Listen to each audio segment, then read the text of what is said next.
Welcome back to A Bride's Guide to Wedding Photography, and today we're going to reveal the one crucial tip that is going to save time on your wedding day.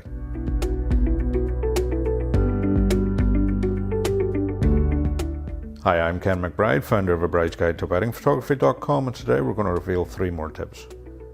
The first tip to reveal today is that good wedding photography is about storytelling, and what I mean by storytelling is storytelling in a pictorial sense. You should be able to hand your album over to somebody from a different country who you don't understand their language and they don't understand your language, but from what's contained in the wedding album, they should understand who your best friend is, who the bride's parents were, and who all was involved in the actual ceremony during the day and what actually took place during the day. And all that information should be garnered from the wedding album that you're showing them. Basically, it's kind of like showing them a silent movie with no soundtrack, but they should be able to understand exactly what has taken place during the day.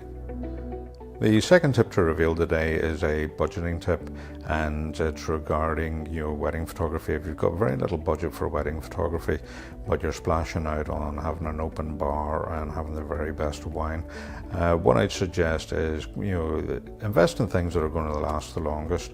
And obviously the wedding album is going to last, it's going to outlast you, put it that way. And it's going to be something your kids are going to look at whenever one of you passes on, which is a practical reality.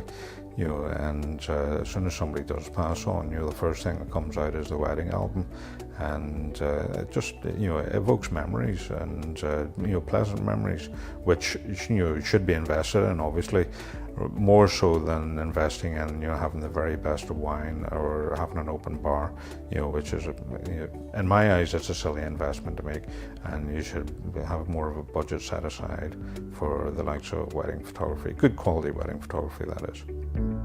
The third and final tip to reveal today is the best way in my eyes to save time on a wedding day, and if it's not pretty obvious by now, it's employing a professional photographer who has got real experience of photographing weddings.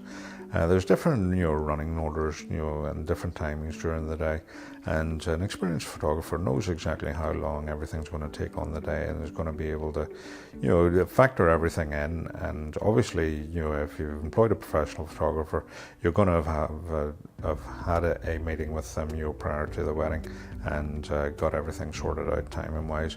And what they do then on the wedding day is act as your secret timekeeper, and everybody knows and everybody's working on the same plan.